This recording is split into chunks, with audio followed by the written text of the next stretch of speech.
Everybody, and welcome to Club 38. It's great to see everybody tonight. Hopefully, you are all doing well out there, staying warm, although it's not like super freezing here in New York. It's still relatively cold.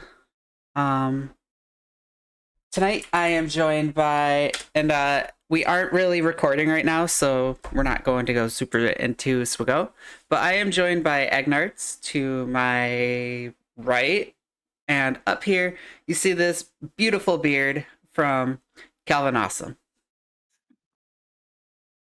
I'm taking exception, Allie, to the fact that I was just Egnards. I was Egnards to your right, and Calvin got compliments.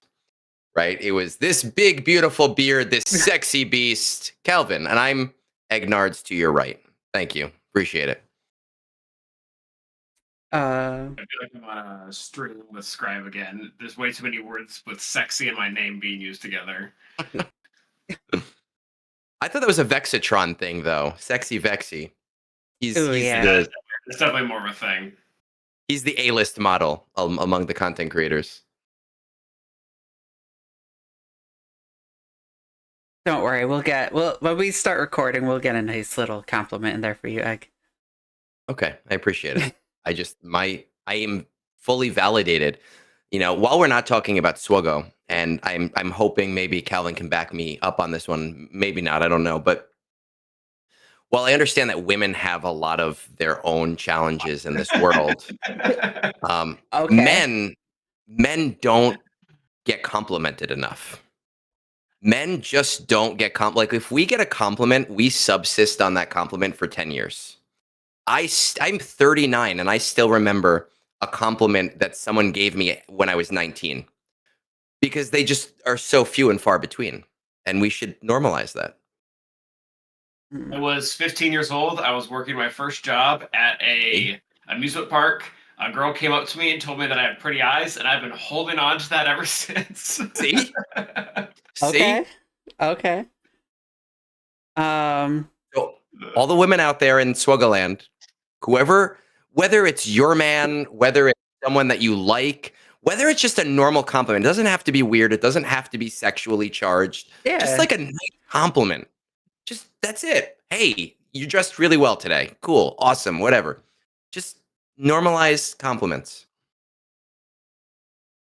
Okay. We learned. LBC Robbie, how you doing? Great to see you. Been a minute since I saw you. How are you doing? Fat a New Jersey egg. I like New Jersey. I like living in New York better, but New Jersey's fine. Oh, all right. Here's a good compliment for you. The band who has a better roster and way more relic tens than Fat Phil. That's not a compliment of me. It's a compliment of my roster. A low bar, but we'll take it. I mean, he doesn't even have one, and it's his flagship character. Come on. That's because he's hoarding it. He's like, oh, I have to have 18 relic 10s in the chamber. Why? Why? Just have fun. It's a game. I feel like we're too far out from even needing it anytime soon. So to have been, I mean, we've had one for how long? Like the free one, we had that for how long? Like that's a long time to sit on that. Just to be holding on one. Yep. And how many are they going to give us as the first requirement with R10? Well, and I mean, era battles, right? Darth Maul, they said if you want to do the tier 8, it's 1. They're not going to give you more than 2. You have to have Darth Maul to do that. It's going to be a while. It's not going to go crazy. I think that we just need to keep bullying him. Yep. And eventually he'll relent. Hopefully after I get 500 subs. Hopefully after you do your thing. Yes. Okay. After you do your thing. Your audio on YouTube is really faint. Could I turn up your volume here? All right, Calvin, you want to say something? Say something. I'm giving up on you. How is that, Han Solo? This is basically the sound test. That's why you don't go live yet Exactly. or on YouTube. Honestly, The valid. recording. Kate and I learned a couple things. Yeah, that's my whole live stream is a sound test. It's I don't know. I don't know what I'm doing. I did I set up sources? No, I didn't. I just deal with it. Still Do it faint. look like a professional? I got one of my happiest pieces of mail today, and it was that, and I know they're good, but T-Mobile finally put fiber in my area because I've been stuck with Comcast for like the last 5 years and just a straight monopoly. I can't change to anything else, so that's going to be exciting. I hate you because All right. when I lived in my old apartment, we had Optimum and I was paying $90 a month. And then Verizon came in and suddenly I was paying $20 a month now.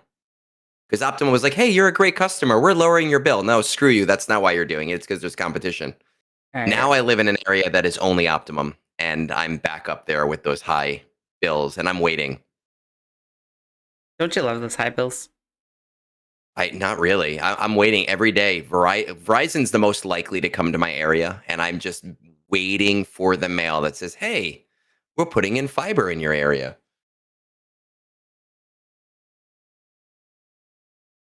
All right. So we And I can ready spend more money with to him. record? Robbie says the audio's good. As long as Robbie says it's good. You all set, Kelvin? Oh yeah. All right. Going for the record in 3, 2, 1. Hello, everyone, and welcome to Club 38, where the bar is always stocked and the playlist never disappoints. As always, I am Alley Gal, and unfortunately, as you can see, Kate Gaming is still not here.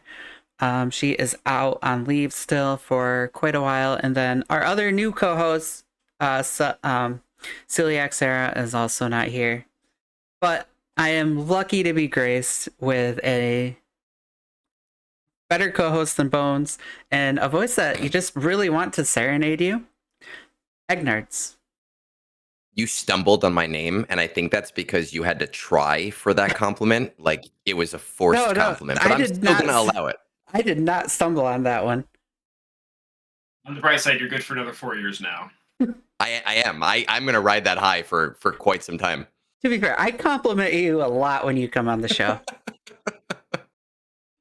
No, I'm just trying to get my new parade out there, my new social justice warrioring out there.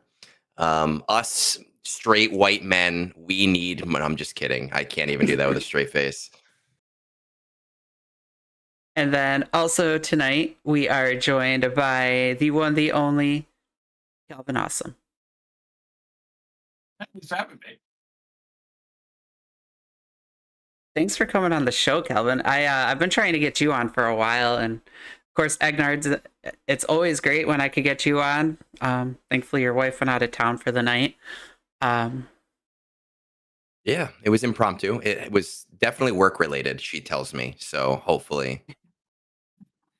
But if you're not in the Discord, make sure you go check out everything Club 38. In the link tree, go to Club 38, and there is the Discord. Grab the Club 38 role. In there, we have a podcast questions.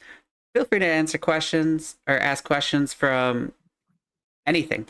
So go, personal life, whatever. We love those questions. You could also be notified of whenever we go live, whenever I go live, or whenever Kate goes live. So make sure you grab that role and join the show. Also in there is the Twitch for Kate, myself, my YouTube, Apple Podcasts, Amazon Podcasts, and Spotify. And we also have merch in there now too. So go check out all those roles. Again, that's linktree/club38. Calvin, since you're going to be a little bit longer, since you are newer, we will head over to Egg. Egg, do you want to introduce yourself? My name is Eggnards. My Twitch, as you all know, is twitch.tv/bigboat777. Pay no mind to the fact that he looks slightly different than I actually do.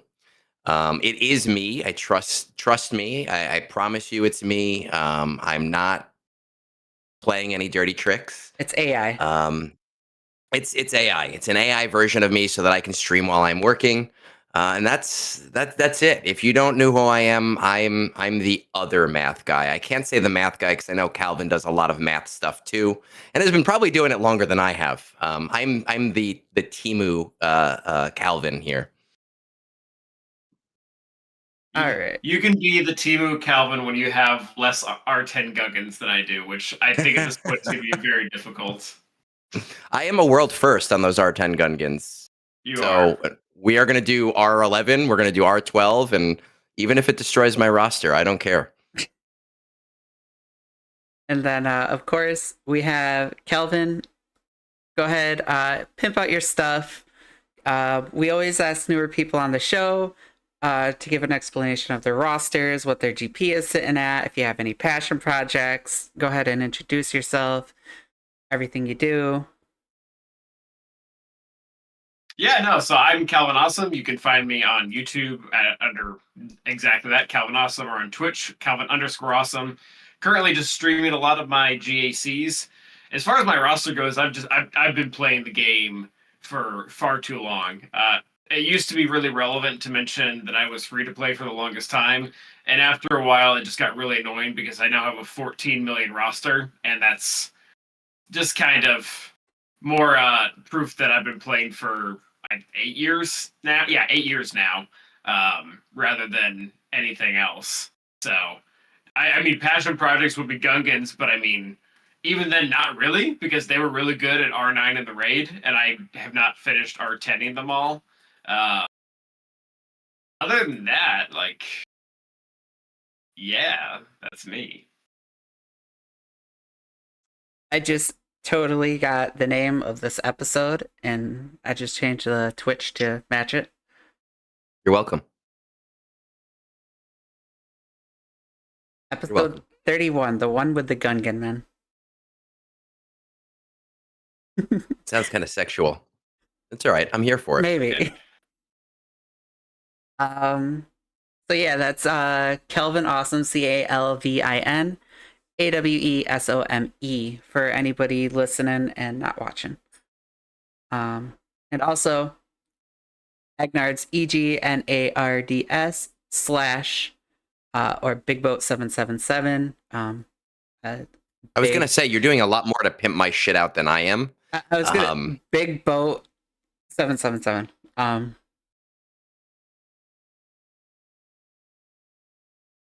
So yeah, make sure you go check these guys out. Give them both a follow. Give them both a sub. Like anything, whatever floats your boat. Whichever you, whether you're Twitch or YouTube, go check them out. These are your two smart guys here. They put out all the videos. I just like reference them a lot because it's like, oh yeah, you know, mathematically, Calvin says this works there. But does our math always add up? That's the question. Have you ever checked Calvin's math versus my math and noticed a discrepancy? No. Because you could pit us against each other. A lot of people do. I don't. I just take it for face value because I know you guys are better at the math than me. I don't think we often get the math wrong. I think there might be some like blind spots that the math doesn't necessarily take into account. It tends to happen, right? And then you put out a video, and then 4 people say something, and you go, "Oh, right, I didn't actually consider that shit." Well, I'm not re-recording it, so I guess you're right. I'll keep that in mind for next time. Oh, and it's like one person says it, and you're like, "Oh, that's not a big deal." Like, I don't know why you would say that. And then 2 people say it, and you're like, "Oh, okay." And then 3, and then 4, and then you're like, "Okay, I messed up." I messed up. I screwed something up there, but it's all right. You know what? We're not perfect. You're watching my video. I'm not perfect. I'm human. Sorry. You know you're going to be back for more math help anyway, so whatever. They always are. They always are. So let's move on to, well, everybody's favorite subject, GAC. Calvin, how'd you do in 3 so far? Overall, like for the whole month, is that what we're going for? Yeah. Yeah, so far in 3v3. That'll probably make me look better. Yeah, so I did poorly. I guess I was sick this last week, but I mean, you can still play GAC sick. I really struggled, and I'm actually glad that the rest of the errors are not going in this direction. But this last week, with just having 5 new enemy teams to take out, which I guess I can complain and harp some more here. I was at a conference on Mhm. Tuesday? Yeah, Tuesday. So I didn't even get to lock in with my like 2-starred versions of all of these characters from the last era. So I was just completely raw dogging it against everyone else. And man, 5 or 6 of these teams were just really, really good. And even if they're not good, I didn't know how to handle them. So I butchered it this last week. But I think the other 2 weeks I did okay-ish. Pretty Yeah, I went good. 3 and 3 in 2 weeks. I want to piggyback on that and just say, because I've been a big proponent of this, and I really hate that I haven't heard enough people say this. That 3-hour window to mod all of these characters, set all of those characters, relic all of those characters, it blows. And I think that the way eras work, it's not going to be that day every time. I think somebody did the math, not me, where this era ends during Hell Week, so it won't be an issue for this next era. I didn't do that myself. I can't verify that. But CG needs to do something about this idea of that 3-hour window, because like you were at a conference. Great, fine. That's not normal. Like that's a work day, whatever. I was at work, right? Great, fine, normal. Half of the world is asleep. And it Yeah. sucks for them so much. I actually had off that day. Like I got out of work at 2:33. I normally work late on Tuesdays. I spent that entire time at my computer and still just barely got under the wire getting all of my mods and everything set up, and it was not fun at all. Yeah, I feel like they used to do it intentionally, prior to eras, just to get people to make sure they spend really quickly to be able to get out. But yeah, now that it's just like 6 characters loaded, the one thing that will be nice about upcoming ones is it's going to be locked to like 1 or 2 teams, and I'm not going to. Yep. I mean, I was literally out like 6 or 7 teams this time, but that it'll be 2 next time, so that'll be a lot better. I mean, I think that'll be more customary too. The old cadence where it was only 1 character at a time, that was completely fine. You only got a mod, you got to do whatever for 1 character. This is literally they drop 6-7 people in your roster. Yes, it was a huge, like, previously, if I wanted to use a marquee, and I don't generally wail on characters until very recently, but if I wanted to use a character, I could go take a bathroom break and I can mod them in 5 minutes, 10 minutes. Like that's not a big deal. When you have to do 7 characters across all of these different teams and figure them out, and you have to do that without really any testing as well, because you can't look at Arnold's stream. You can't like do testing yourself. These characters weren't available to you during this time. You're going in blind on those mods. Even the sets that maybe you prepared ahead of time, they might be good, but they also might be the worst thing in the world because you've never played with this character before. I'm just leveling them up too. Like it took me, I don't know. I feel like it took me 20 minutes just to actually level them up and put Zetas on them and stuff like that, just to like over there clicking the button over and over again. I think what we need to do is normalize the fact, and they did this with like Purge, and they did this with Inquisitors. We have gotten past, especially with eras now, and them trying to get characters to like right before the Zeta level for a free to play player. Let's just normalize 2 level ups, right? Like level 1, level 2, level 3 of an ability. We don't need all of that in between crap anymore. It's time consuming. It's a pain in the ass. And they need to give us ways to say, hey, you want to go from relic 2 to relic 8? Great. We're going to do that in 1 click instead of watching this stupid animation for 8 seconds for every single relic level that you're doing. Oh, the slider. Yeah, have like a slider bar. How about before I ask that question, I was working that day. I got home and I had 3 minutes to log on to the game before GAC lock. So I literally got on, took them all to Relic 2 because that was as far as I could go with them, and locked.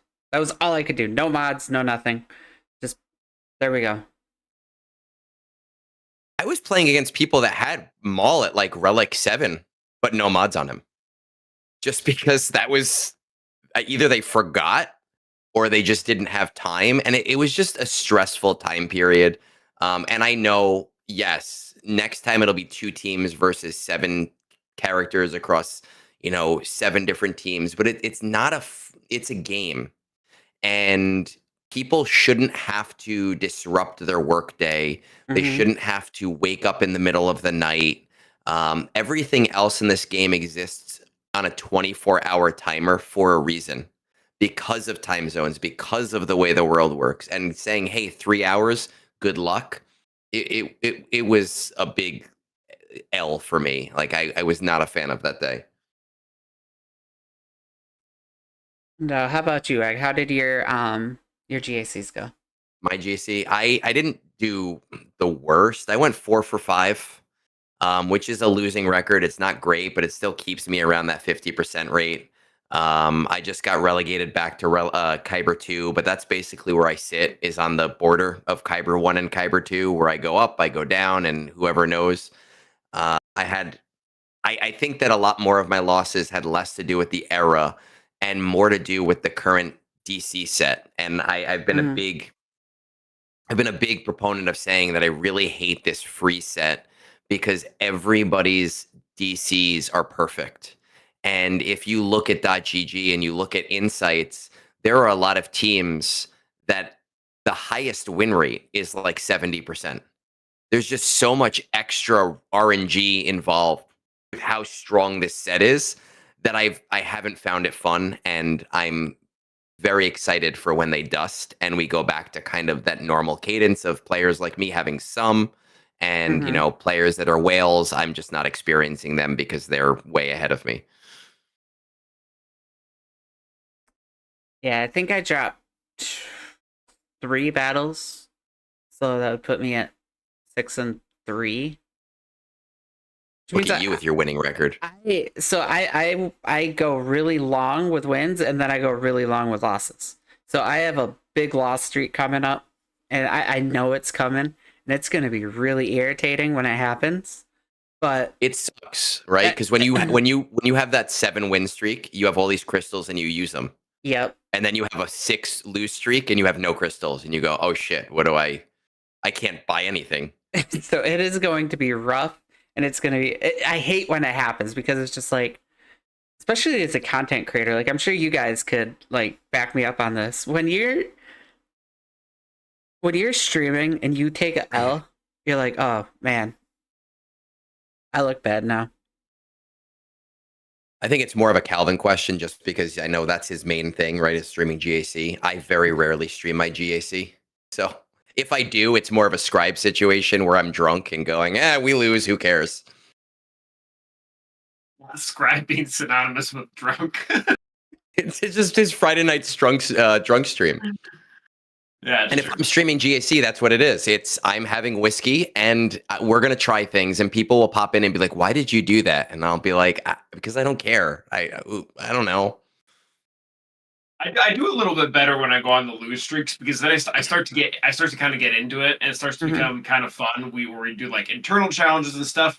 My like bad attitudes, or why I have to like to apologize to the chat for being like a little pouty boy, is when I'm winning a lot and all of a sudden I feel like I just get robbed. Like those are the Yeah, feel bad where I feel like I look bad. When I'm just like losing and losing, I'm like, all right, let's do what we can here. Isn't it the worst when, like, and this happens to me a lot in GAC streaming or otherwise, where I will win all of the hard battles. yes. All right. Like that, every hard battle, I'll get 1 in, and then I'll do like an easier battle that has a 95% win rate that nobody should lose. And I'll lose there. And I'll lose my GAC on like Tarkin Scorch instead of Ray. Oh, so this was me. I think this was sometime this last season. I was making fun of this guy for putting CLS on defense, and Kyber won or whatever. And especially like it didn't have like one of the super datacrons on it or anything. And I go to use Iden, like a 98% counter. The stupid thing without evasion mastery dodges the initial hit, and the whole thing just goes down the drain. I was so mad. Oh man! And then you lose the GAC mad. match. Yep. It happens to me more often than not, where that is, I'll be so excited. I'll do half of my GAC at night, and I'll be like, all right, I'm in a good position to win this. And then I'll wake up the next morning and do the other half, and all of the easy matches just shit the bed. See, I always start with the hard ones. Always. It's just if I'm gonna lose these battles, and I know there's no chance in winning, I just want it to be out in the open. Plus, I don't want to run into something and then those counters be gone. So it was round 1. God, Friday night. No, Saturday morning I did it. I was on stream, going up against Ray. It was my first match. It's like, okay, sear it. I do pretty well with it. I could get it like a little more than half the time. I can knock it right out with sear. So I was like, all right, it drops. Well, I'm gonna Bane it. Bane has a high win percentage. He drops. Then I'm like, okay, screw this. I'm going in with SLKR. Yep. And then he drops, and I'm like, well, I got a Hondo there. I got a Glat here. I can't. I'm screwed. I had one, I think it was last season. It was either last season or the season before it. I don't remember the exact matchup, but I tried it 3 different counters that all had like a 95% win rate. They all dropped. And then I tried, I was like, this is the only way that I can still full clear. Let me try this like 25% stupid counter, and it wins. Like full on easy, no problems, nothing at all, no complications. And I'm like, this should not happen at all. But it does sometimes. And right now it's happening a lot more because of the current DCs, and I'm so excited for them to be gone. What about your thoughts on all that, Cal? Like the DCs? What are your thoughts on all this? I had mixed feelings on the current DC situation. On one hand, I think it was incredibly unfair to spenders. The fact that they essentially got the playing field completely leveled and no refunds in sight. Yeah. Like my Datacrons are as good as the Krakens are, or my Datacrons from Pillars of War are as good as the Krakens are right now.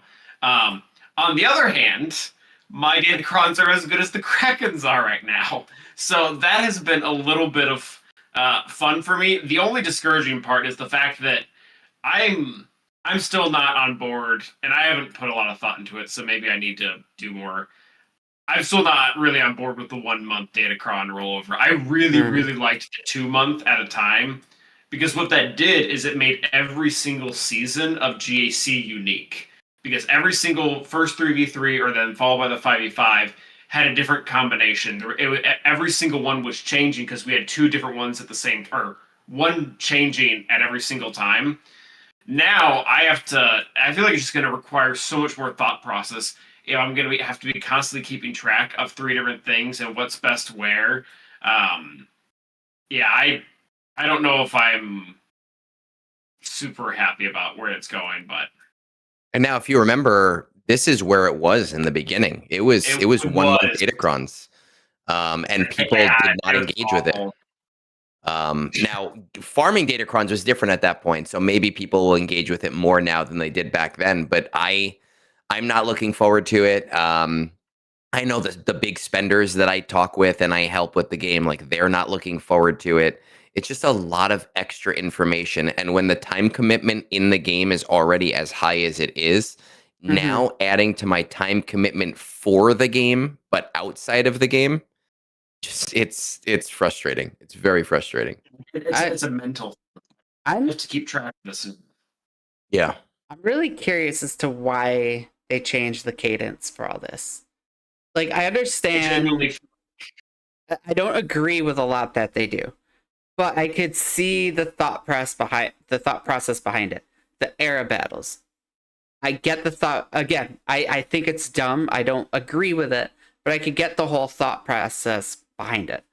I don't see why they have to touch focus Datacrons at all. Everything was good.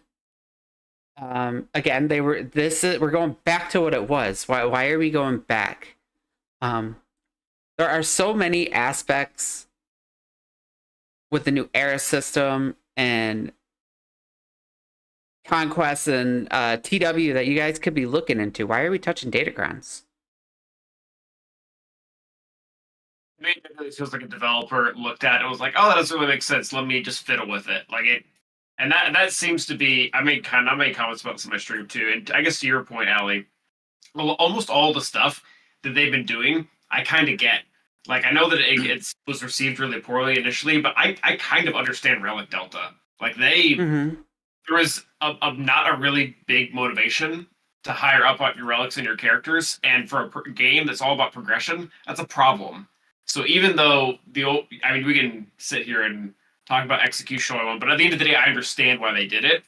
There's been a few things that they've done recently about pre-existing systems that I'm like, why are we touching this? Like, this seems like not the best use of time. I think the big problem with CG is the channels in which they communicate, right? So like Relic Delta is a really great example. I agree with you. I think that Relic Delta has pushed us to push our relic levels and push towards Relic 9 and Relic 10, and it makes sense to always increase your relic levels because 5 mastery alone is not worth it. But the way that they communicated it and the way that they kind of told, some of the creators and bigger players, they kind of left it to us to be the ones to communicate it and then let the community flip out before releasing their fireside chat 3 weeks later. And the fireside chat was very much techno mumbo jumbo and not really like an explanation that the majority of players could understand. That's just one example of how a lot of the things that they do aren't necessarily bad. It's just the way that they go about doing these things without informing the players beforehand. Another example is the eras. Halfway through Era of Anniversaries is when they said, oh, by the way, you need level 85 to get Maul, which means, you have to spend money. And that was after people had already spent half of the money or crystals. And while most people don't have 125,000 crystals to spend, so presumably the majority of people did spend money already, it was kind of a shit decision to say halfway through the era, hey, by the way, this thing, no big deal, right? Who cares? It's the communication that is lacking. Plus, I mean, if we're gonna go off that, how about the communication with like Maul in general? Nobody knew about that. It's just when he was dropped, it was, oh yeah, here. Yeah, January was honestly pretty bad. I remember saying that in my guild chat. I think it was after Ignorance. I think it was actually after the Maul thing where we discovered what the actual cost was going to be. I was like, what have we been doing? Like, or no, it might have been when like FTCs got canceled for that 1 month. I'm like, what are we doing? Like, this is, I actually would probably argue that CG over communicates sometimes, but something happened at the beginning of this year. I'm like, what are we like? Are you guys all on vacation again? Or sometimes they do give us more information than we need. I would say that, but I would, Meathead ends up giving us a lot of information through the event server, and I just don't think it's fair for a lot of the information to come through an unofficial server, an unofficial official server. When you think about the player base of 400,000 people, right, and how many people are actually on that event server, you're looking at 30,000, 40,000 people. It's not a lot of people. This is one of the few games I play stupid Asian gacha games that are just carbon copies of other stupid Asian gacha games. And those games have ways to communicate in game and have patch notes put into game without having to do an update. And CG does not effectively give everybody in the game ecosphere the information. They just kind of throw it in all of these random places, and there's the very, very small minority of players who are astute enough to piece together everything, and I don't think that it's fair. No, I'm with you there, and I am really curious because I enjoy doing this podcast on a Tuesday night because generally all the breaking news comes today. Sometimes, right? We didn't get any today, I don't think, did we? No, we didn't. But generally, So it'll be tomorrow, right? when the Era battles came out and Relic Delta and everything, that was all on a Tuesday. So Club 30, like it was all dropped, and then me and Kate are just like, oh my god, this is You're the first ones on the job. yeah, like we're the first ones here, so that we're the ones that are talking about it when the news drops, and it's nice to have that. And it seems like Meathead has kind of changed all that. One, it seems like it's all being dropped on a Wednesday now, and two, like outside of I think he did one update, I haven't seen much since then. No, but he does post a lot in the event server, and little tidbits get put on the event server. But then, the other example is when it comes to the era battles, with everybody assuming that there's going to be 12 instances of era battles. It took Scribe and I talking to Meathead personally and then pinging our Discord communities to say, hey, by the way, Meathead told us this thing and he gave us permission to share it. So now the general player doesn't realize that the era battles upcoming aren't 12 and 12, they're 6 and 6. So there are going to be people doing the math for themselves on 12 and 12 and saying, oh, this makes sense to go to tier 8. And they're going to get screwed because there's no official cadence change that says, by the way, era battles are now 6 and 6, or this era battle is in 6 and 6. And it's kind of crap that it's all unofficial information. Yeah, I totally agree. I think this is something that needs to be dealt with. And again, I'm not one to jump down Meathead's throat. Like I am very much it's not a hit problem. I love Meathead. I love him. Don't ever jump down Meathead's throat, guys. But damn, does CG need to fix this? It is a CG communication funnel problem, not a Meathead problem. He just gives us what he's allowed to give us. I understand that. I mean, this has been true since the beginning of the game. I mean, Egnarch, you know as well as I do. This used to be a problem with Reddit. Like they used to get in trouble for the same exact thing, posting like official comments on Reddit rather than on their own actual forum. So I don't know why they don't, and maybe they don't realize it because they're on that side of things. But all they would really have to do is the second that it gets exposed on events or through Scribe or however, just make an official forum posting 20 minutes later. Like, as long as everybody has access to the information, it doesn't really matter how it got there. Yeah, and he's done that. I mean, there are official forum posts from Meathead that are updates to things, specifically because I had a conversation with him. And I am sure that there are other forum posts because other people had conversations with him. Mm-hmm. But I can think of at least 3 posts that he had to make because I had a conversation with him. He clarified information, and I said to him, people need to know this or they are going to flip out when they find out after it happens, right? Like there needs to be a funnel that addresses these things. And this is why, the beta program was limited, but this is why, like, even when we were doing the Relic Delta beta program, the Relic Delta post, the fireside chat, it was posted to us like 6 hours ahead of time. And that gave guys like Scribe, who, when it gets posted at 2 p.m. my time, Scribe, it's night, so he can actually look at it. I can't read it ahead of time. I'm at work. It gives them time to talk to Meathead or to talk to the other developers and say, hey, this sentence, does this mean what I think it means? Should it be changed? Can it be clarified? Do we need an extra thing here? So that the actual information that is important for everyone to hear is there.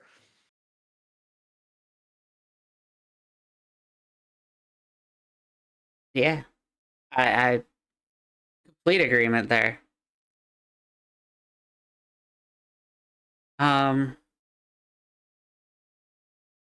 How about we get off this like somber topic a little bit? It's fine. The whiskey's kicking in. We're good. Hey, uh, how is everyone's conquest going? Calvin? I'm currently in Sector 3. I'm trying to just do the 50s this time and kind of see where that gets me. I probably should though, just because this is the one where all the FTCs are going to be, and those Mhm. seem to be a pretty big slam dunk. I guess we're wanting to pay compliments. I really do enjoy the fact that all the FTCs are not gated all the way up to Relic 6. They're still at like the really low gear levels, which is really nice for me because again, all of my new characters are Relic 2. So I can, in a limited way, I can still interact with these. It's interesting because like I'm doing the same thing with Conquest. I always do the 50s. I'm in Sector 3. I usually finish a sector a day. So Friday I'll be in Sector 5, and then I just use the DC nodes to finish up anything that I need to finish up. But even though I have all of the characters at 7 stars, and I exist on like that K1 border, I just I think that this overpowered DC set has made people think that the DC application rate is higher than it actually is. Right now, everybody has a DC on every single character. Um, when that dusts, I think that we're going to see a lot of people not investing as much because of the increased cadence. And I'm just not Mhm. worried about these FDCs for that reason. You know, I'm going to get the mall one because I have a Relic 10 mall. Other than that, I'm not really going to interact with the DCs on the same meaningful level that I used to. I'm going for the mall one just because I have the Relic 10 Stranger. I could use Yeah, that beyond elsewhere. that, I think that You guys it, in you your know, fun Relic 10s. what's that? I said y'all on your fun Relic 10s. Hey, you know what? Well, Unlike some people who we're not going to name, I took my 2 flagship characters to Relic 10. Leia and Stranger are at 10. yeah, I took mine Yeah, way too, and up that's 5 of them, and it is what it is, and I'm very open. I'm very open about the fact that I am not a whale, but my account is now a whale account, right? Yep. I don't spend my money; I spend other people's money because they, for some reason, get joy in me having things, and I'm not gonna tell them not to. Um, That's what they're there for, so right? that's what they're there for. So I am not a whale, but my account is now a whale account, and it is what it is. How about you, Kat? If you have a flagship character, which I'm assuming is Gungans, Oh, um, is your flagship character R10? yes, he was my very first R10 right out the gate. See? Because he knows what he's supposed to be doing, right? Calvin understands he is a content creator. He has a brand. People know him for his brand, and he has to stay on brand. He understands the social contract between his viewers, his brand, and the game. Some people don't understand that. Yeah, again, Stranger and Leia are at 10 for me. I'm good. I even took Drogon up to 9. He was at 7 when recently. I took him up to 9. I took Leia to 10. Like, I put some serious work into that team. As soon as I The Drogon to 9 is it's a pretty good idea because everyone's gonna be Relic 10ing their Ezra. Yeah. I took I had to bring my Drogon to 9 because of that. I took Starkiller up to 8. I took that team's going to be going up soon too, because as soon as I finish up the Leia team, I'm focusing on the Stranger, and that team's going to go up. And as soon as I could finish Maul and get his, get him to 7 stars, because mine's sitting at 4. He'll be going up too. So now this is my podcast or anything, but I'm curious now. This can be for both of you. what do you think is one relic or higher relic character that people are sleeping on? It doesn't have to be relic 10 or even relic 9. But like, what character do you think people are leaving at, say, relic 5 that really should be 7, or leaving at 7 that really should be 8? Ooh, okay, okay. Oh man, I'm glad I have my game up right now, right? Because like I have my 5 characters that I can think of off the top of my head. I'm gonna say that Malikos is usually a relic 8 for people. Mm-hmm. I wouldn't say he's a strong relic 10 because there isn't really right now there's 4 or 5 characters that are like major relic 10s.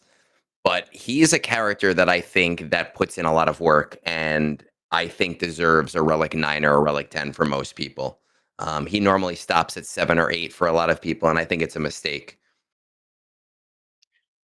I think a good argument in defense of him as well is the 2 popular GLs that he kills really easily, Hondo and Ray, are also ones that everyone's taking to relic 10. So if you're really trying not to get delted 3 relics away, that I can see that. He's a fun character to play. I want to say Treya. Her team. They brought Her team is just so good. And I could tell you what, I could counter a lot of things with her. Like, I'll take out a good relic 8, relic 9. Like, I'll take out a really good, strong Gungan team with her. And mine's at 5. My Gungans stop Treya teams sometimes. Our Gungans? Well, I'm sorry. Okay, fine. Our Gungans, but my relic 10 Gungans. I've seen Treya get stopped. I've seen JML get stopped. I've seen BKM get stopped. It's just super, super fun once they're a relic 10. Well, mine's at relic 5. I brought my Treya to 8, so yeah. Mine's at 5, and she's punching up hard. Not against our Gungans. We put work into our Gungans. Are you paying Kelvin his child support here, Egg? I should. I should if it'll get him his Gungans faster. Hey, the attacker cron did a lot for my Gungans. I did, and I have before with like Gungan cron and whatnot stop Treya, but no, Treya is a really good call out actually, and I would actually even do I would say the reverse, Ali. Defensively, most people are not ready for what a full R8 Treya team can do. I think it was last 5v5. Everybody is so used to seeing Treya on defense and just throwing C. C doesn't kill Relic 8, Talon, Treya, and Savage, like, or at least alone. He will with friends. But if they try to solo, there's just way too much DPS. Yeah, and honestly, I don't know why anybody has put in a Sith team on defense right now, because Maz is a super easy counter to any Sith team. Everybody kept putting Maz on defense. This is a lot of people put Maz on defense. Yeah, I got mine on offense just because people set Sith teams. So it's like, why am I putting? I'm gonna check how many times Maz hit my Treya team on defense last GEC. I see a lot of Maz on defense, and then you throw the JML at it. I saw I saw Treya on defense once or twice last set, but I mean I brought mine up to R8 too, just because of Relic Delta, because of the reliability of that counter for like quad mate teams or even for Gungan teams, or them being such a Swiss Army knife in your roster. You need them to be high up. Oh, there's Shadow. I was waiting for him. There he is. Yeah. I'm going to start calling you guys Calguards. Calguards? Calnards? Okay, Calnards. All right. I was like, Calguards. Calnards. But what about Eggvin? Eggvin's more of our Sith side, I think. For what it's worth, on Insight, Maz has killed my Treya 3 times out of 84 battles, so ooh. I think I can live with that for now. That's a good There's Shadow. And that's what she's there for. She's there for Sith. Well, a lot of people are using her for LV, right? And it's just not as reliable in this current DC set. Unless you throw, I've seen her put in work with like SM33 against Attacker Cron. But it's still, when you look at insights, it's like 50% versus the more reliable pre-data or pre-Attacker Cron. Yeah, they really put that counter on a swivel when they made it specifically damage against Sith, and not just if there's a Sith on the enemy team, you get damage, because getting past Scorch has been a pain sometimes. Yes. It's just so slow. So slow. See, I always took her as one of those defensive teams that you could put out there, and Bane can't take it. That was really funny to see for 1 week. That's, Bane solves all normal problems, not this one. Yeah, There's that was kind of like my take on it when it first came out, and Kate and I were reading the kit. It's like, oh, this is a Bane counter. Just toss it on defense, and there's your Bane solution. Well, Bane's another one of those Swiss Army knives, right? Where like it's one of those teams where when I play my GACs, I don't know how you guys do it, but I always want to open up the bottom wall first, but I'm always playing the specific counters first. Right? Like, all right, this character always goes against that character because it really doesn't have another use. And once I get past those things, I'm trying to avoid using my Treya. I'm trying to avoid using my SLKR. I'm trying to avoid using my Bane until I know everything on the board. Because those are like my get out of jail free cards a lot of the time. See, I try to save like 1 or 2 GLs. Generally, it's like JMK or something. Bane, I end up having to use against, like, I don't know. Lately, it's been Lord Vader. He's having to take out Lord Vader for me. It's been working for me, except some sneaky little bitch in my last round who I messaged him and congratulated him. He did LV with support cron, and I didn't even pay attention because everybody does attacker cron. Bane does not work against LV with support cron because they just keep getting their bonus protection and you do 0 damage to it. And I lost the match because of it, but I thought it was the funniest thing in the world. Have you been running into that issue, Kelvin? I was actually going to say I ran into that one time, and it actually opened up Maz even more. So that's what I ended up doing. Well, I didn't even pay attention. I saw it was a level 8 cron, and I was like, oh, it must be attacker. Use Bane. And then after the battle, I was like, why didn't this? Oh, it was support cron. I haven't seen that before. It's probably when it was bugged too, and you weren't actually dispelling it.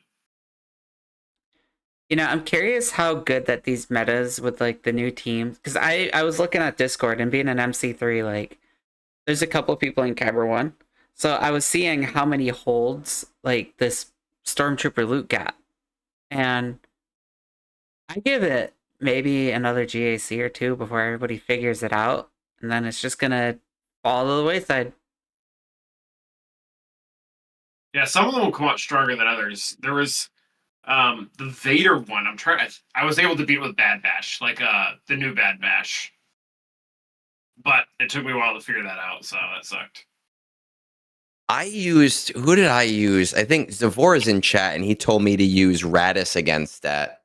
I tried.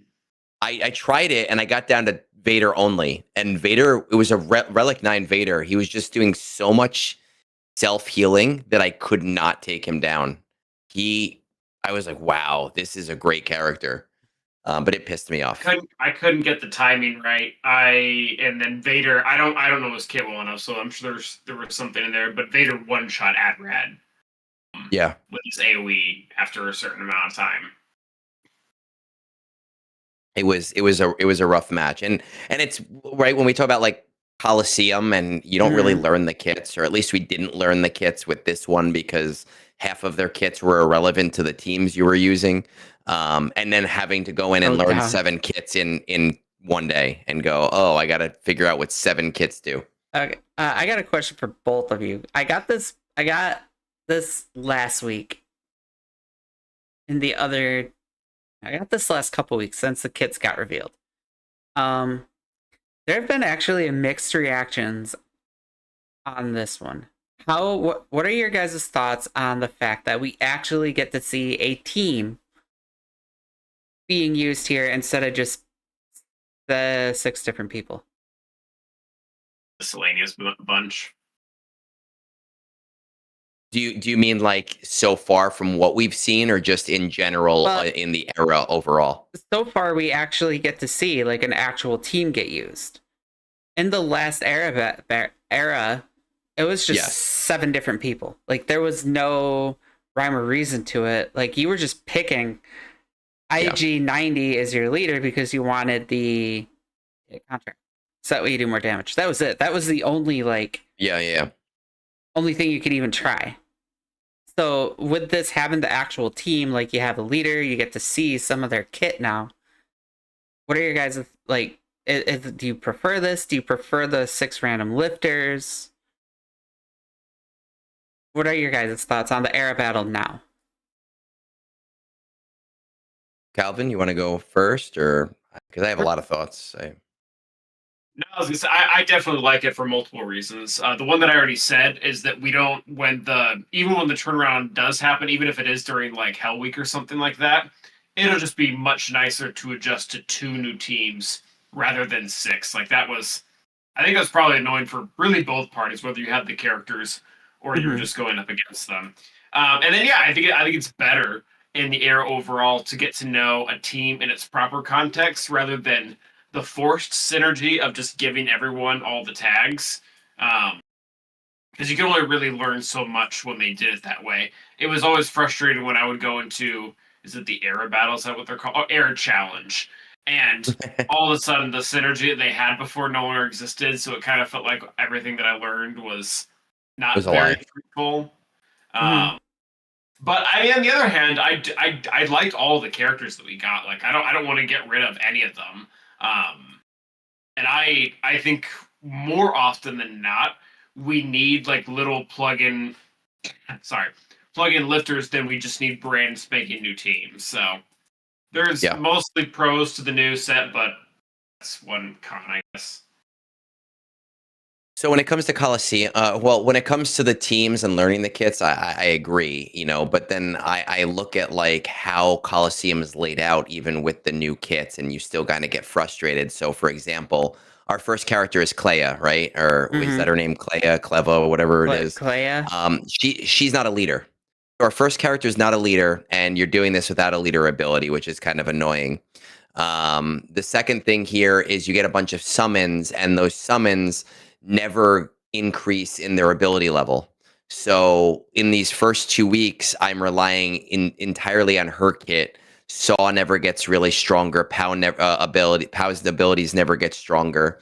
And then you look at things like Right. undermanned or undermined Are or you whatever talking the about new. the Coliseum for the level ups? Well, Because I'm talking about Coliseum in the context of the new team and how you learn these new teams. But my point is, like, when we talk about the new character and it's the undermined buff, right? Like right now, using that middle special ability is useless. It's pointless. It does nothing. It's a waste to your character. The enemies don't lose TM. I think that one big problem with Coliseum is that a lot of the kits that we fight with are just not applicable to the Coliseum game mode. And you're just kind of like guessing and checking based on like 50 to 60% of what a kit is. And I really wish that Coliseum was really designed less around these are really strong bosses, figure them out, and more around this is designed to help you learn the kits and how they're supposed to interact together. Because it's counterintuitive to say, oh, don't use this ability, since the boss is never going to be affected by that ability. Whereas I want to learn how to strategize with the team. So is it better? I do think it is better because it was stupid to have to like have everybody have all of the tags, but I still think it can be better still, and we can increase on it more than where it is right now. oh yeah, I think it could definitely do better. I'm just enjoying the fact that again, we're seeing what 50-60% of the kits. That's way more than the previous era. Previous era Before it was was just just kind of dumb, right? Yeah, so I'm actually Like- enjoying getting to see a little bit more out of these characters. Granted, there's still going to be theory crafting, still, because Yeah. these guys are going to come out. And are you really going to want to take Luthen away from Saw? Are you really going to want to tear that apart? How are these Rebel fighters going to fit in compared to the Saw team? So it is still going to be a lot of figuring out, but it's nice to see how they expect it to work a bit. It'll be different once we get like Andor, because he's going to be the leader. But it's nice to see now. That's completely random from what you're talking about. But that was one thing I wish they would have kind of done differently, is that they would have made almost all the units to go to help Saw. So like Clea, and then I'm forgetting the other two names. Vel, Anyways. Clea, and Vel are the only ones I remember. Okay, the three characters. They go and help Luthen or Saw, so that he only needs Luthen. So it's just the five of them. So you don't have to steal Krex away from Phoenix. You don't have to steal Drogon away from Leia. Like, it's just already a finished team. And then Andor could just go help Mon Mothma. That way, the two teams that were always fighting over the same characters can function independently. But I feel like we're just making the situation worse. We're like, oh, brand new team. Also, no Luthen, so both of you suck now. Like, Yeah. Whereas in the last era, we said, and I know it was frustrating because we had to learn 7 in 3 hours, but it was, hey, you have 7 new teams because we just lifted 7 teams. And I love when they do that. I just don't love that they didn't give us enough time to learn it. Right. Whereas now they're saying, oh, these teams are no longer relevant, but now you have these new teams, which I don't necessarily like. And I mean, it was beneficial because these are teams that were like not even being used. Like, who uses Pelp anymore? Yes. Is once Starkiller was taken off of Palpatine, that team was dead. Yeah. And I love when they do that. I love lifters. They just didn't give us the time to experiment. Here's a lifter, but again, as you said, there wasn't that experimentation. You knew your teams. You knew that Vader was going with Palpatine and just figuring out the couple pieces. Maybe you knew IG-90 was going in with Afra. You knew all these things coming in, so you were able to be like, okay, here's the team. This is what it's going to do, as far as you know. But it would have been nice to test. It would have been nice to have a little bit of time in arena to see how these people were playing out. Maybe like, I don't know, have a go battle, or I don't know, just something to where we could actually like try these people out. Yeah. And not 3 hours, because I had 3 minutes to come home and set everything up.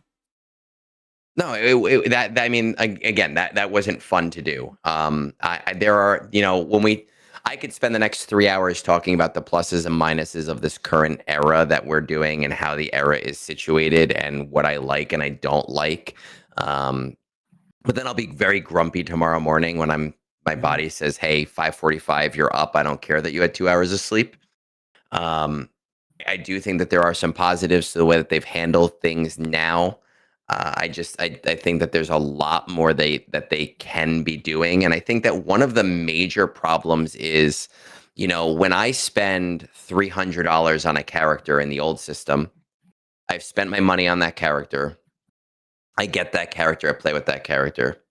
When I spend $300 on eras, I'm advancing eras. And now 3 months later, when eras get reset and I'm starting from the beginning again, it feels kind of crappy. And that's accented by the fact that the gameplay starts over again too. And the game goes back to being boring again, and it goes back to not having strategy again, and it goes back to being a 10-second thing again. And I feel like that's frustrating me, and it's frustrating a lot of players. Calvin, question. Did you well on the last era, and are you welling on this current one? no and no. I don't know when I'll shell out a lot of crystals again. I mean, it would have to be another variant of Jar Jar. Like, that'll be Darth Jar Jar. Darth Jar Jar, Senator Jar Jar, Hump Day Jar Jar, like whatever it takes. A Jar Jar, any Jar Jar. Hey, Jar Jar. What about a jar in a jar named Jar Jar? Have you seen the picture that Sin posted on our Discord of the jar of Jar Jars? I've seen that. I feel like I've seen that meme before. All right, how about we get over to some viewer questions? Oh, real quick before we get to that, Kelvin, again, congrats on the baby. I know I said it back when the news was broken, but how's the baby doing? She's doing really well. Unfortunately, we think she got whatever sickness that me and my wife had. Oh, So that's the first. That's been kind of a learning curve for everyone. But she's in high spirits.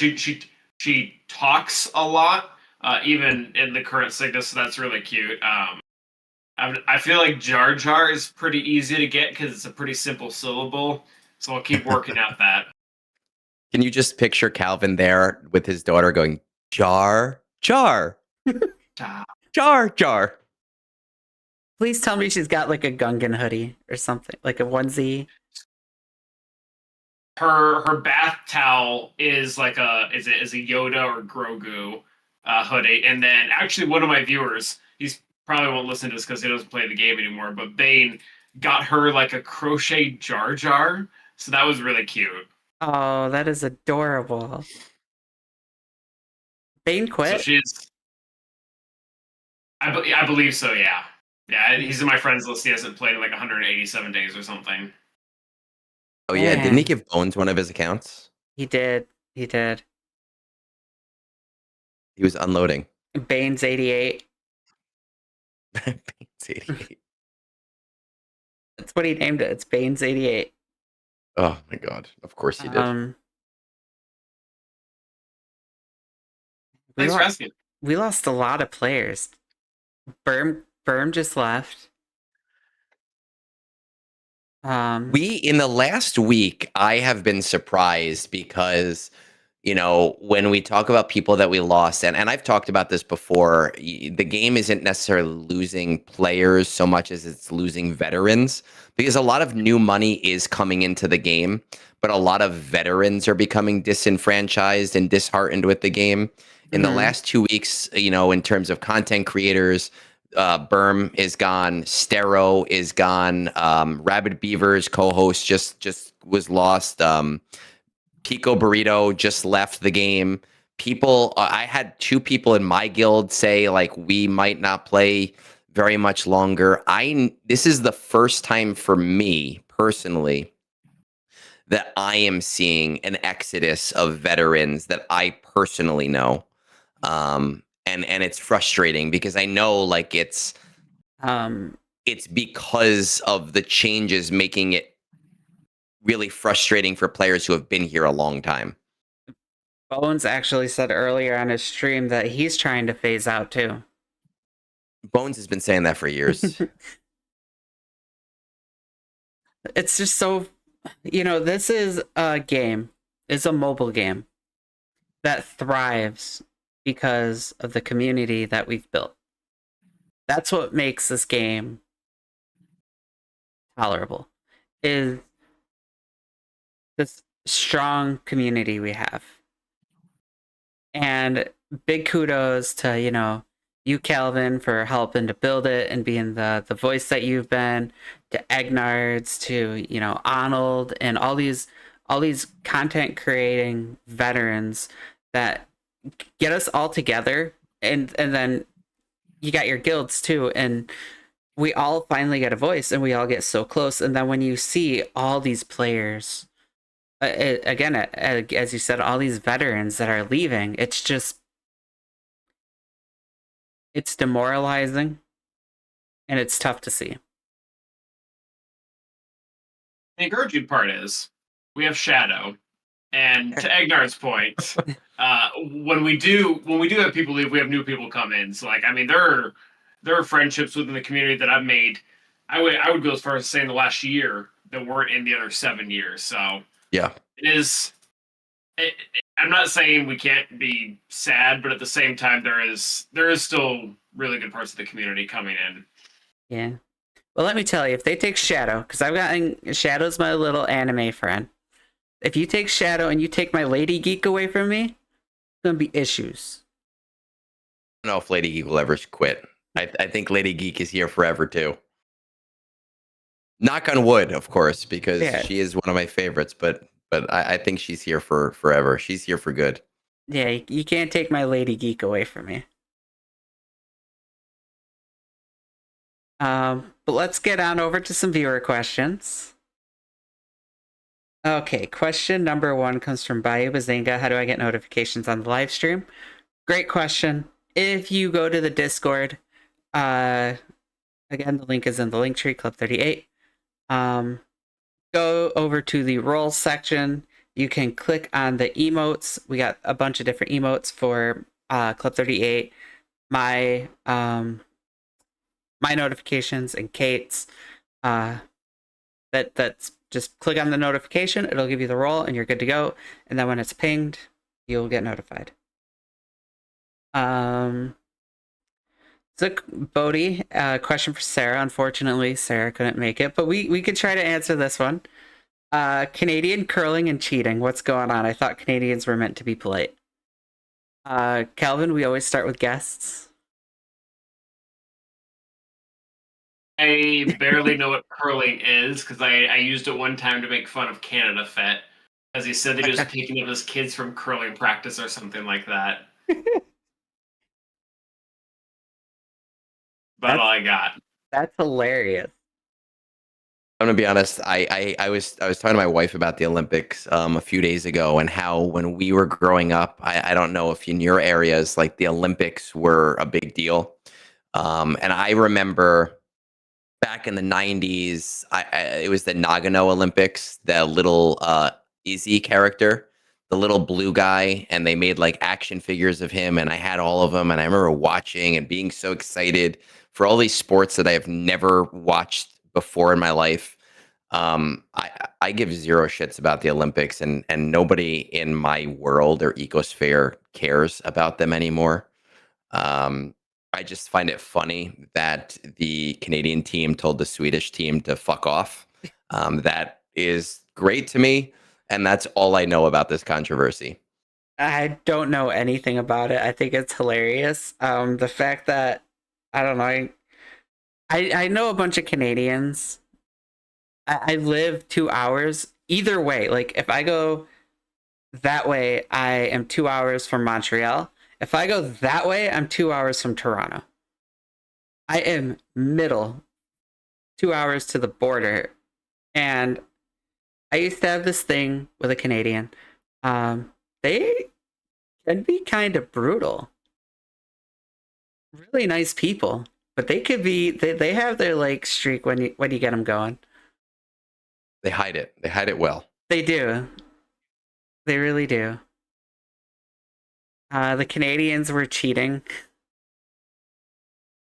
They're touching the stones with their fingers after they release. I honestly don't know much about curling.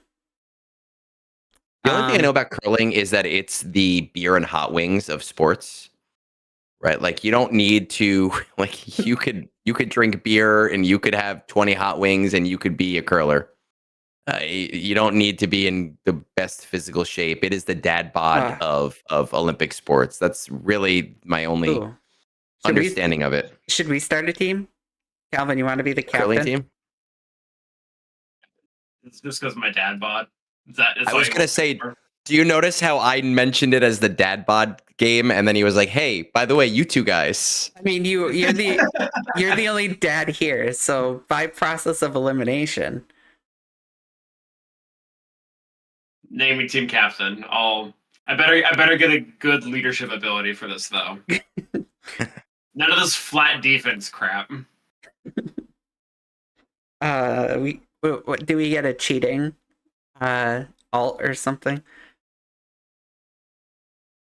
Sure. Oh man, we got everybody popping into chat now. And welcome in Lady Geek. There's my girl.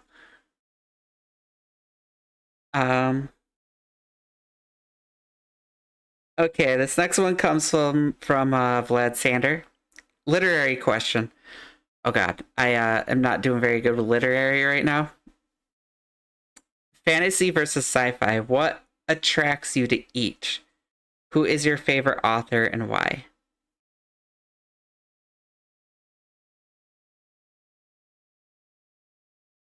Calvin? So science fiction, I feel like we're just born into it. I'm very like classically, like my dad was 7 years old when A New Hope came out, so he was born all the way through the original trilogy, and then I was essentially just born all the way through the prequel trilogy. So I don't even know if I can pinpoint like a point in sci-fi that I like. I don't even know if I like sci-fi. I might just like Star Wars. Like there's some other science fictiony stuff that I think is cool, but I don't know. Like I don't. No offense, but I don't like care about Star Trek or Battlestar Galactica or whatever else is out there. I'm sure they're fine. Fantasy though, I don't know. Fantasy's been uh, drawing me in more and more, and like I don't even. This is gonna sound so stupid. But I think my favorite fantasy author is someone that I've never read any of his books. I've just seen him speak a lot, and I find him fantastic. And that's Brandon Sanderson. Okay. Like he's written the Mistborn series.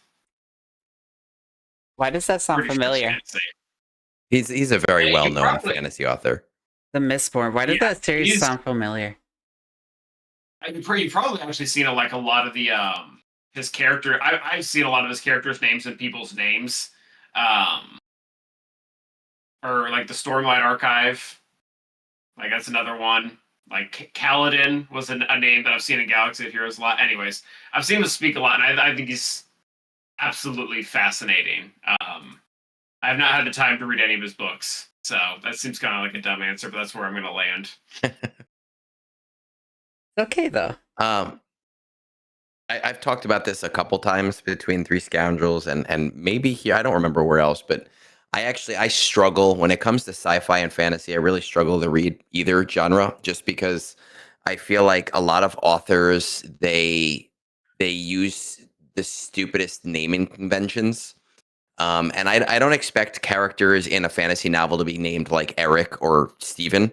But they want to build up their own way of doing things. So they just put random letters together. And if it doesn't make sense in my head or resonate, I'm never going to remember it. And if I can't remember the name of every character or the town names, then I struggle to give a shit about the characters or the town names. And so I think a lot of fantasy struggles with that. I think a lot of sci-fi struggles with it. If I had to choose between the two, I generally am going to be reading sci-fi a little bit more. I'm a big Andy Weir fan. Huge fan. I followed him back in the days of, and this is funny because of my name, but it's not anything to do with it. His short story, The Egg, which I recommend to everybody. Is that where it came from? That is not where it came from, but it is the best short story I've ever read. And I recommend it to every single person, and it's out there on the internet for free. But he did, The Martian. He did Project Hail Mary, which is going to be a major motion picture. This is not an advertisement. I'm not getting paid money. Artemis. I just like his writing style. It's very sarcastic. It's very fun. It's more down to earth. So I like reading his stuff. Okay. Yeah. This. Go ahead, Calvin. Who was the author again? Andy Weir. Okay. You said Artemis. I thought you were talking about another who wrote Artemis Fowl. No, not Artemis Fowl. No. Book series, but I was actually very fond of. But I would say it's a different author. Yeah. So Vlad knows that I'm a big reader. That's where this question is mainly coming from. If I have to choose between sci-fi and fantasy, 100%. And honestly, this is going probably more of a situation for Egnard's wife over Egnard's. I'm a big fantasy romance reader. Yep. So is she. Big time fantasy romance reader. Sci-fi, I'm okay with sci-fi, but I love my fantasy. I don't know. I grew up fantasy, like just these vampires and werewolves and fairies and dragons and all this badass like fantasy world stuff. Like it that's what draws me to fantasy. Science fiction, I don't care. So like outside of Star Wars, I don't need the robots. I don't need the space. Like Star Trek doesn't interest me. Many space movies actually bore me. But I don't know. Sometimes you throw in a couple laser swords and it's interesting again. I don't know. They trick you. Yeah. Oh, this looks like Star Wars. Not darn it. It's Spaceballs. What the hell? But so I guess that's what draws me to it. As far as authors go, I remember this is what I actually found out about Agnard's wife was I got talking to him in chat during brunch, and I brought up Fourth Wing, and he immediately was like, "Yep, yeah." She has all the books. constantly reading them. I know she has all of them. If you name them, I might not know them all, but she has all of those same series. She listens to all that same stuff. She reads all of that same stuff. It is huge right now. The fantasy romance novels. So my favorite of all time is Sarah Moss. She is she's really good at her writing. She's really good at like her connection to her characters, and she does really well at that. For beginners, I would say read Throne of Glass. It's a young adult, but it doesn't seem young adult, like at all. And then also is another one of my favorites being Jennifer Armentrout. She is a fantastic writer. And of course, Rebecca Yarros, big shout out to her with Fourth Wing. Fourth Wing is probably one of the best books I've ever read, with just how like every chapter is like a not that kind of Dragon Raiden Braves fan, but yes, Dragon Raiden. She like it's one of those books that you start it and every single chapter from chapter 1 is a cliffhanger. It's just like you're constantly getting hooked into the story, and it is fantastic. And I swear to God, Ag, one of these days I'm gonna get you on this podcast, and I'm gonna ask for your wife to come on, and she's gonna be right behind you, and we're gonna get the whole. She's been on brunch once. She went on brunch. I don't know if you were there for that brunch. I did the one chip challenge. I bought one. I said I was going to do it, and she said she's not a morning person. Sunday morning, she doesn't wake up before 11 a.m. She was like, "Wake me up when you're about to do it. I need to watch," because she just likes to see me in pain. And she sat in that corner of the room back there on a stool because we only had one chair at the time. And 5 minutes later, she left because I have a high pain tolerance and a high spice tolerance. So she got bored. She's like, "This isn't fun. You're talking Star Wars things. You don't look like you're crying. You're not doubled over." So some people did get to see her on stream, but she is not somebody that is generally on camera. So good luck. Have fun. Maybe one day she will do it. How would that work? Braves fan just gifted a sub to Violet Sorrengail. How would that work? Yeah, do we have who does it go to? Because we don't have a Violet Sorrengail that I know of. I don't know. You got lurkers in your chat. Apparently. Everybody's got lurkers. Not everybody wants to talk. Yeah, but that's just so specific, being a Violet Sorrengail. I love it. Thanks for the gifted sub. How about you, Calvin? What about Mrs. Awesome? What does she like fantasy romance too? What'd she read? She doesn't. She has done. I don't think fantasy romance. She has read a lot of romance novels before. Doesn't have a lot of time for right now, given Does she have the Quinn app on her phone? No. Okay. I don't say that with that much confidence because this is the first I'm hearing of it. Given the context, I think I know what it is, but It's basically audio porn for women. It's a big thing right now. I thought. No, she actually likes, and there was a specific genre for it that I'm not well informed on. But there's a specific genre of anime that's supposed to be like more rom-com-y. What's that called? Do you guys know what I'm talking about?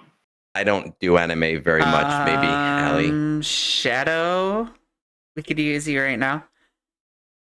Because you know how like there's different like subcategories of anime. Yeah, like Naruto and Dragon Ball Z are like one type. I know that I think it's generally just called rom-com. Yeah, Darth. There you go. Yeah, Shadow just said just rom-com. That's what I was gonna say too. More like so. Naruto and Dragon Ball are shonen, right? Like there's a word like that for the rom-com stuff. Sorry. I know generally there's like harems and stuff when you get like a group of people. Yeah, I don't remember. Anime are often classified primarily shoujo or shonen. I don't know. That's what Google says. What does ChatGPT say? Please, she might like shoujo. Like that actually might be the one she likes. According to Google AI, it says targeted at teen girls focused on romance, drama, and emotion. There it is. She watches a wider spectrum than that. Like she did watch all of Naruto with me, and she's like seeing Jujutsu Kaisen and there's Shadow. No, so she's more on the anime side of things than like fantasy. Like she doesn't even like Lord of the Rings is about as far as fantasy she'll go, and to me those things are about as good as fantasy gets. So that'll tell you about it. Is she into Star Wars or? Yeah, she likes it. She's not to the level that I'm in. She's more on the Marvel side of things when it comes to that. We had shit. Really fun. I mean, it's still kind of true. But like oh my gosh. Okay, yeah, that I understand your comment now. Wow. Big shout out. One quick, Calvin. Big shout out to Shadow for the level 4 hype train. We got 15 gifted subs. Thank you, Shadow. I really appreciate that. Shadow gonna shadow. No, yeah. So we had this cool thing where whenever a new Marvel series would come out on Disney Plus, she would kind of like wake me up to watch it, and vice versa for Star Wars, because we both are interested in them, but we have our own leanings. The 10. So congrats to Owie Hero, Ryrick99, Eggnards, R Santander 2015, Baby Yoda Eyes, Luke W, The Lost Swamp Rat, Beku Bazinga, Kelvin Awesome, and Adam 452.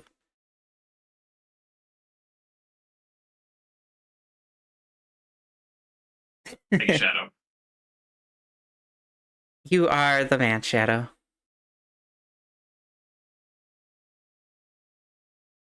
Got Owie and Ropra. Yeah, you got a pretty good array there. You got Eggnards, Kelvin, Wampra, and Owie.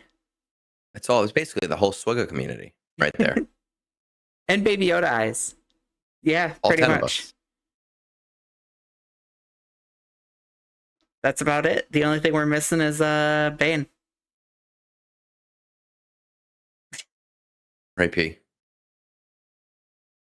All right, and then the final question. This one's a little bit of a mouthful. From Darthlink, aka Shadow. Goats, I love you. This is the best collab. Calvin, my first goat, please tell me why TB and Conquest are the worst modes ever made. We're not done. Eggnards, my other goat. These modes are trash, but can we get another revolution into getting the SR3 and era battles? I'll stand on the front lines for you. And Allie, you might need to join goat status for making this collab happen. But easy question: what's your favorite anime? All right, so I guess we could break this into parts. Calvin, why TV and Conquest are the worst modes ever made? TV, I don't even know if I would say it's the worst mode. I just think this current iteration does not value actually playing the mode. Like they put so little into CMs and they put so much into deploy, which I guess ultimately is probably a good thing for me. I just don't I don't interact with it. I deploy, I do my SMs, and then I'm done. Like I think I did CMs once or sorry, for like 2 months when my officers asked me to because we were gonna miss a star if I didn't. And then other than that I just didn't interact. And I actually kind of like Conquest, so I'm not sure what to do with you there for. Shadow hates everything except for GAC. And if he's losing in GAC, he hates GAC. Screw this game. It's a daily Shadow crash out, especially on Hell Week.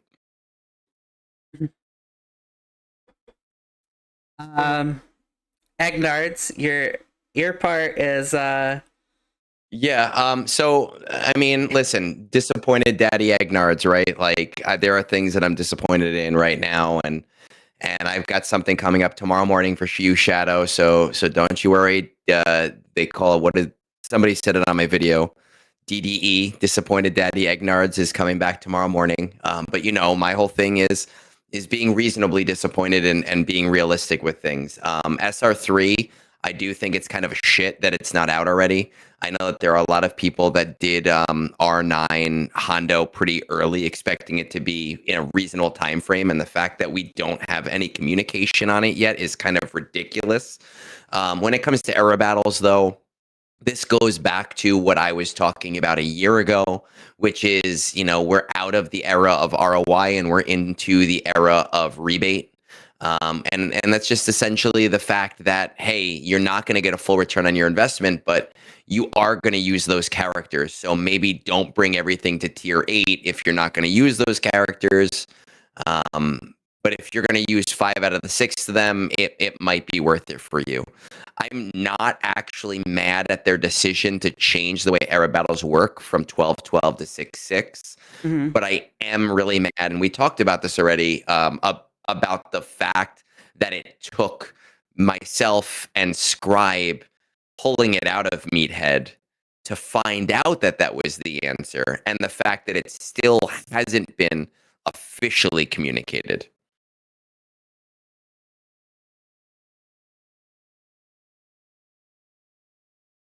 I cede the rest of my time. That's all I got. Okay. And I got the easy question. What is my favorite anime?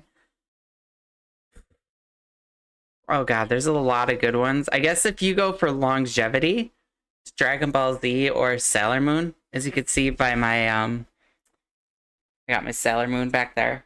I'm a big Sailor Moon fan. Um Lately though, Secrets of the Silent Witch has become one of my all-time favorites just because I love like her awkwardness and just her shyness and how she has like this crippling social anxiety, and it's just I feel that to like a big level, which is weird because like as somebody with social anxiety, the fact that I do this show and I talk to people online, it I don't know.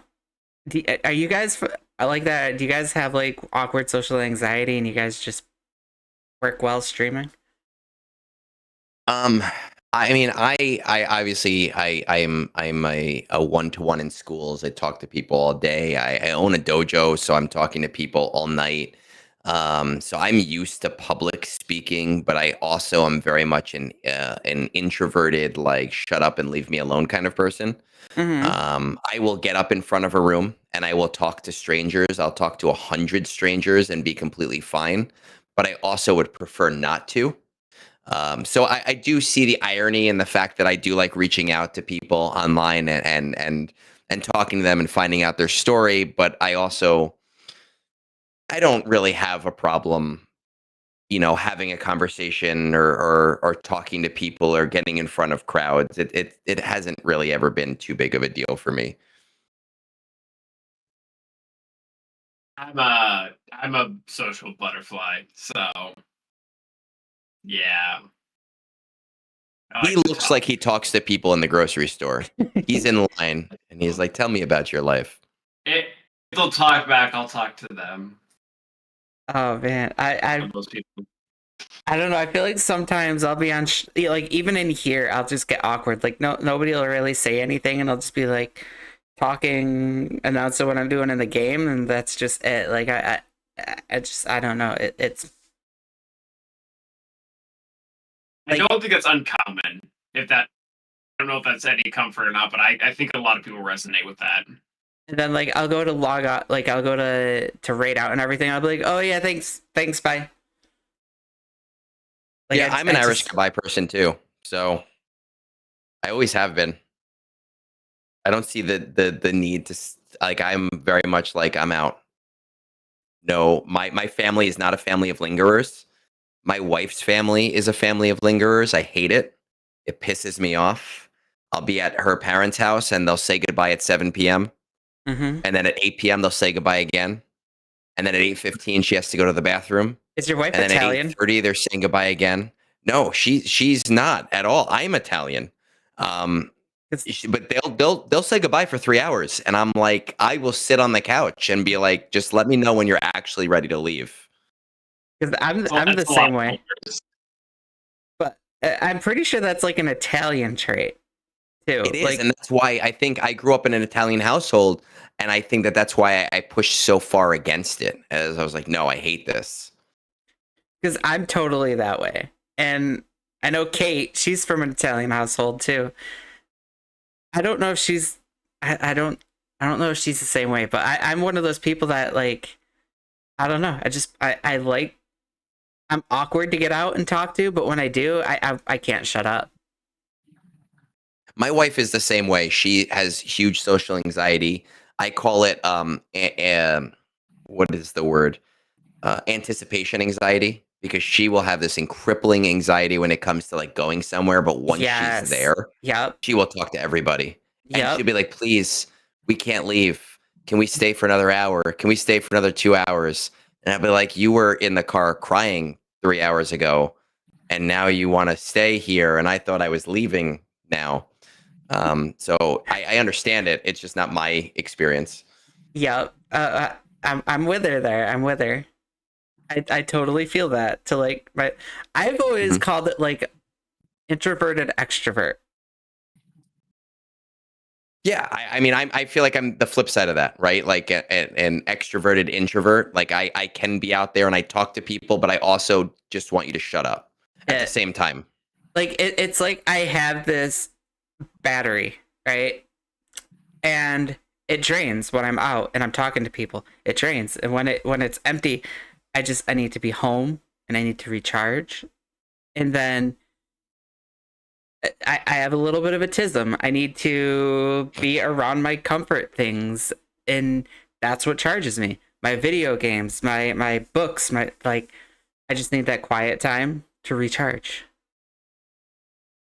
I just need a drink. Like, and not you, Shadow. I enjoy talking to you. I enjoy talking to people, and it's okay because it's over a phone, so I don't have to pick up an answer immediately. I could enjoy my show and then answer, and it's like comfortable. When I'm home, I'm comfortable, but if I'm out and I'm talking to people, I have the social battery, and it just drains. Yeah.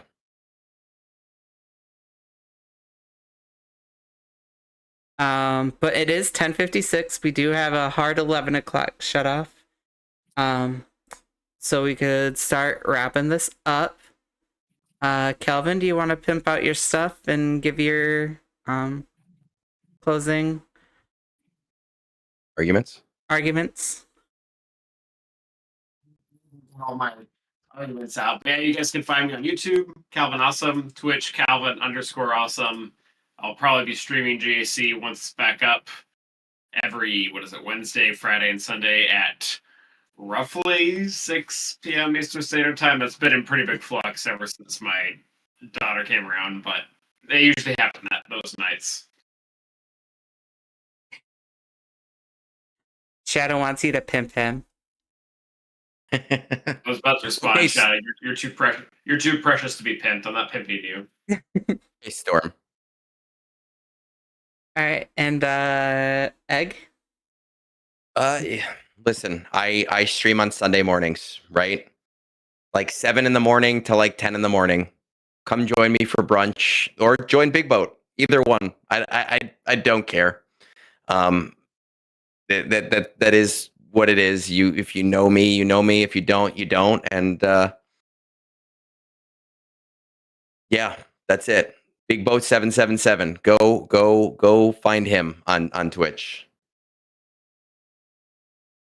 All right, and if you aren't already, make sure you hit that like button. Make sure you hit that sub button. Every sub is a big F you to Fat Phil. So hit that sub button over on YouTube. Let's get to 500. Let's take our Wampa to R10, 1,000, and I could get Celiac Sarah to do karaoke. Maybe I could even try to communicate with Egg and try to get his wife in I'll here. do karaoke. Shit. Yeah. Okay. Wife. Yeah. Okay. Yeah. You want to do karaoke with us? I was gonna say maybe if we hit like a certain number, we could get a podcast episode with Sarah, Kate, and maybe like Egg's wife, and we could do like a special book edition of Club Listen, if you can 38. get her on camera, I'll be very, very impressed. I just as a final note, I just upgraded my webcam, and my wife works back there, and I asked her if she wanted my old webcam. I was like, "Do you want this for work or anything?" She's like, "Oh, great, yeah, awesome. It'll be great for Teams or whatever." And I asked her yesterday morning, "Oh, did you set up the webcam?" And it was sitting on the side of her desk, and she's like, "No, I hate it. It's too HD. People can see my face. This is the worst. I'm using my onboard camera." So that's her experience with webcam. She's like, "I'd rather people see the blurry image than You know what? We'll even than put see the the high definition image." we'll even put her just Discord logo. She doesn't even need to be on camera. Just a little Yeah, the Discord Discord. logo right over here on this screen. Yeah, her little Quinn Right over logo. that one. Put that right up there. But again, if you aren't join the Discord, it's in the Linktree /Club38. Again, and there is the link to the Discord. Make sure you get the Club 38 role, my role, whoever you want to be notified for whenever we go live. And if you've liked what you've seen, make sure you hit that follow button and that sub to be notified whenever we go live. Also in that Discord is my Twitch, Kate's Twitch, my YouTube, the Spotify, Apple Podcasts, Amazon Podcasts. So you will have ample amounts of time to catch the show, even if you don't watch it live, which we do go live every Tuesday about 9 o'clock EST. So make sure you check us out. We are always a fun time. So with that, we will be ending the recording now. So thank you guys for listening, and we'll see you guys around the hollow table. All right, the recording is done. We're still live. So generally what we do is we take a minute, talk to everybody. Thank you, Shadow, for that huge, all those the subs. That was very, very amazing of you. Thank you. We have Steve Degner in here. My computer is being super laggy right now. You just need more screens. Probably. Just more screens. That's all you need. One more. Just one more. One more becomes two more. Brave Santan, thank you for checking out the podcast. If you want to get on, I have ideas and people that I'm talking to. Like I'm trying to get Hot Sauce on in a couple weeks. We're currently done with our booking people, so next week is open. So I am looking for people, but I've been talking to a couple of people. I got a pipe dream going right now. I actually sent a message out to Matt Mercer's publicist. Which, if you don't know who Matt Mercer is, he is a voice actor. He, if you know Critical Role, he's a dungeon master. He did the voices. Making big moves. Yeah, I mean, he is a huge name, and I highly doubt I would ever get that one. But that's a pipe dream. If I could ever get Matt Mercer, that would be amazing. And if I could get Hot Sauce on, I'm trying to get somebody from Hot Utils on.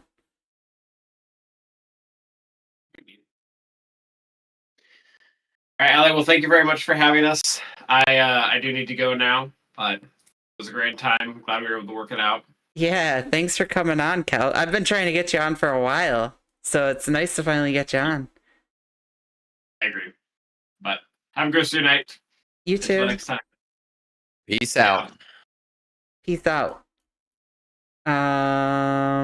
Lady Geek, Egnards, I made the Jar Jar one-shot comic. And some things Ahmad Best said about the writing. You don't want to give spoilers. Oh, great. That means that I have to read it.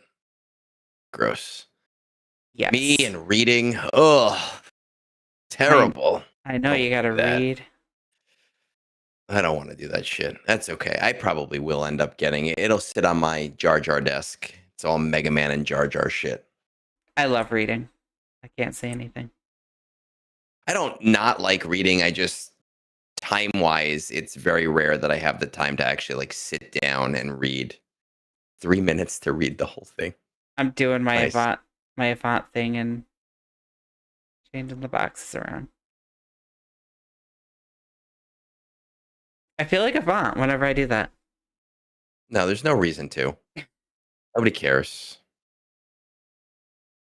Right, nobody needs to see my mug. Shadow, that's like a pipe dream.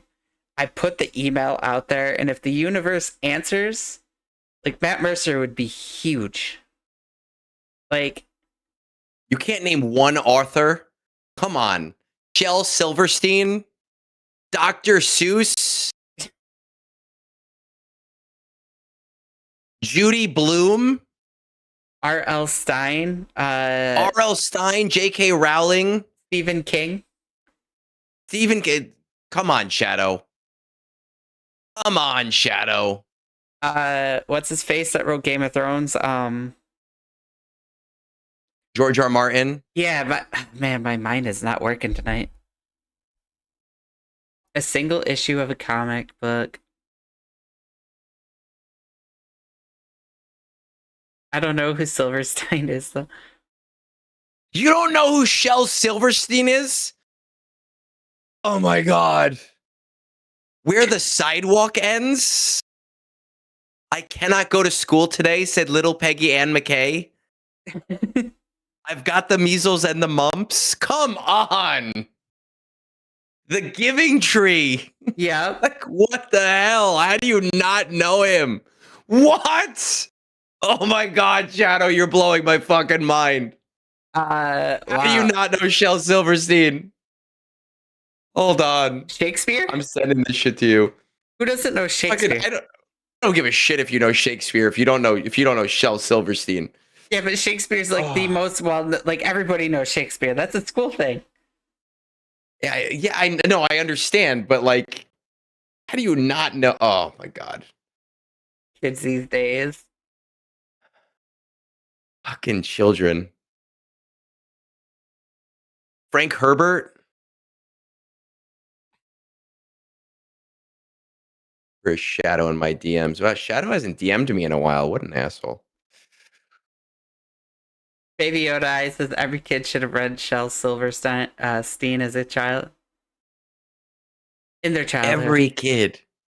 Every kid. Insane. Bro, I know Dr. Seuss.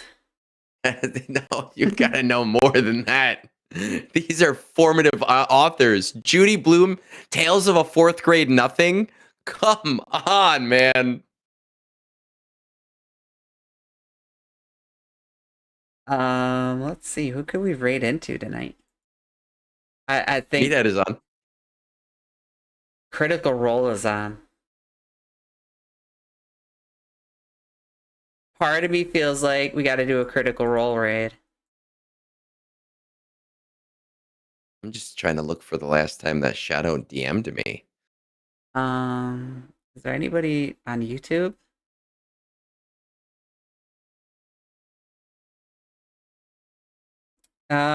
Gilroy G is playing some Resident Evil over on YouTube.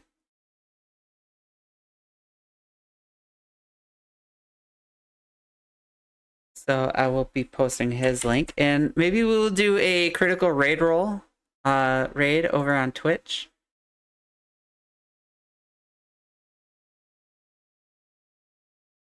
Because I think it'd A be. month ago, damn it.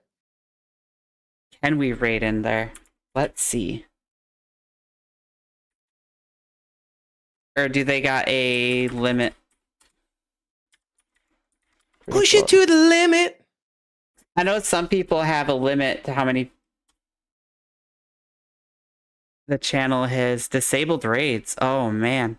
Okay, guess we'll go over to Meathead.